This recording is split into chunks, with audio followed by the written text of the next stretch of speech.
Bonjour, notre présentation de l'intervention sur un kit moteur Somfy. Donc là, le kit moteur comprend un panneau solaire, le moteur. Donc c'est un moteur Somfy avec une réception HF. Et puis là, vous avez la batterie. Donc là, on n'avait aucun fonctionnement du système. Donc dans un premier temps, on a rechargé la batterie pour voir si le système fonctionnait. Et puis ensuite, on a réparé le panneau solaire parce que c'était le panneau solaire qui était défectueux. Donc voilà, donc la batterie, c'est une batterie NiMH, donc elle a une tension nominale de 12 volts. C'est-à-dire qu'il y a 10 éléments en série, de 1 volt 2. Mais une fois que l'accu est chargé, on est plutôt approximativement à 15 volts. Donc la première chose à faire, c'est de charger l'accu. Donc l'accu, on le charge sous une tension de 15 volts avec donc là on a 15 volts d'alimentation.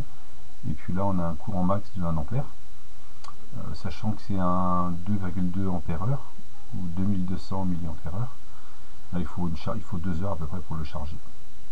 Au niveau du schéma, donc si c'est cassé, donc voilà le schéma. Donc là on a le panneau solaire, la borne rouge et la borne noire du panneau solaire, qui peut fournir jusqu'à 21 volts en pleine lumière. Là on a le moteur, donc sur le moteur on a le fil marron, donc ça c'est plus 16 volts, ça peut jusqu'à 21 nœuds. On a le fil bleu va à la batterie, et le fil noir c'est la masse, c'est le 0 volt. Donc le fil noir il est relié au petit fil marron et est relié aussi au marron de la batterie, donc la borne moins. Le fil rouge de la batterie est relié au au bleu du moteur. Donc là vous avez le moteur, là vous avez le panneau solaire, et là vous avez la batterie. Donc voilà, donc le schéma, donc le kit, le schéma, la charge de la batterie. Donc quand vous allez charger la batterie, vous vérifiez que au niveau de la motorisation ça fonctionne, au niveau du récepteur HF aussi, avec la télécommande Somfy. Si ça fonctionne, donc première solution, soit l'accu est défectueux, donc là vous pouvez le rechanger en mettant, soit vous achetez la batterie ou alors vous mettez 10 batteries NiMH en série, à volt 2. Vous pouvez utiliser aussi des accus 18650, accus lithium, et là vous en mettez 3 en série. Ça marchera, ça fonctionnera aussi, parce que lorsque les 3 sont chargés, on est à 4 volts 2, donc ça fait 3 fois 4, donc 3 4 12, donc ça fait 12 volts 6. Bon, on n'est pas aux 15 volts, mais ça suffit pour faire fonctionner le système. Et surtout que ces accus sont plus petits et ont une capacité beaucoup plus importante au niveau ampère-heure. Voilà, donc si vous voulez changer donc là c'est la mesure, ça c'est pour la charge de la batterie. Donc on insère deux tournevis et puis on vient mettre la borne rouge plus sur le fil rouge et le 0 volt sur le fil noir. Puis vous attendez 2 heures. Pardon.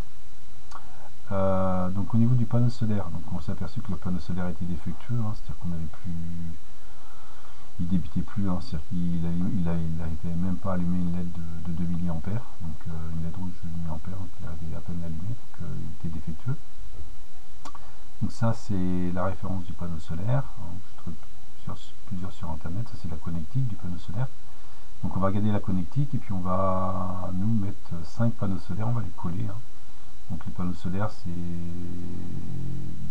chez Radiospark des 179 37 40 qui coûtent 4 € pièce.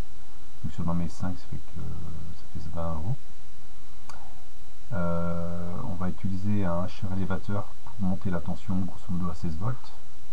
Et puis des diodes AN4001 à 4004 pour éviter que les panneaux débitent les uns dans les autres. Voilà, puis on met aussi une diode anti-retour au niveau de sortie du HR élévateur. Donc le schéma, donc on a nos 4 panneaux qui sont en parallèle, 5 panneaux, pardon, 1, 2, 3, 4, 5, les diodes anti-retour, des 1 4001 par exemple, le step-up, le HR élévateur, donc là c'est l'entrée, VIN plus, VIN moins, Donc VN- c'est 0 volts, VN+, on injecte les 5 panneaux. Et puis après en Vout+, hein, donc Vout- c'est 0 volts, Vout+, hein, c'est donc on a entre 15 volts 3 et 16 volts. Là le panneau réalisé, hein, bon, avec de la colle à chaud. Là on a le module qui est là, puis les 5 panneaux qui sont en parallèle. Ça c'est une mesure à vide sous une lampe d'éclairage, hein, donc pas en plein soleil, hein, donc on a 16 volts 0,5 en sortie du panneau après la diode. Donc là on n'avait pas mis la diode mais on l'a mis après, hein, donc si on chute de 0,7 volts on a 15 volts 3 grosso modo. Voilà, donc voilà comment on remplace, autrement vous rachetez un panneau, une autre solution. Donc nous on a percé pour faire passer le câble ici, on a percé un petit trou pour passer le câble. Et voilà comment on a réparé le système. Surtout si vous n'arrivez pas à avoir les pièces détachées, hein, pour que vous ayez une solution technique pour quand même utiliser le moteur, si le moteur est bon, si l'accu est bon, et que le panneau solaire est défectueux, bah, c'est pas mal de le changer. Voilà pour cette présentation de réparation du panneau solaire et puis de test de l'accu et du moteur et de la commande Somfy. Bonne fin de journée, au revoir.